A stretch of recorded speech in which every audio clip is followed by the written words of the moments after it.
גם צחוק וגם שמחה וגם עצב וגם קושי וגם דילמות וגם כל החיים כולם יכולים להתנקז לסיפור פלייבק אחד.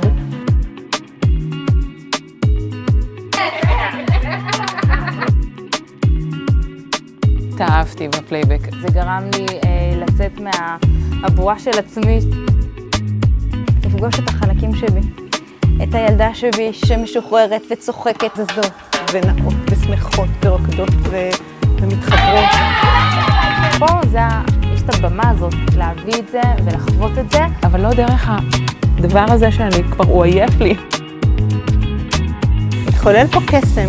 הבנתי שכל אחד יכול לעשות את זה, כל אחד יכול להיות, אתה פשוט צריך להיות אתה. לפגוש אותי, לפגוש את הסיפורים, לראות איפה אני מוצאת את עצמי בתוך הסיפורים. ופתאום אני רואה שזה לא רק שלי, יש גם עוד אחת שיש לה משהו כזה, ועוד סיפור אחד דומה, וזה פוגש אותי פה ופה ופה ופה.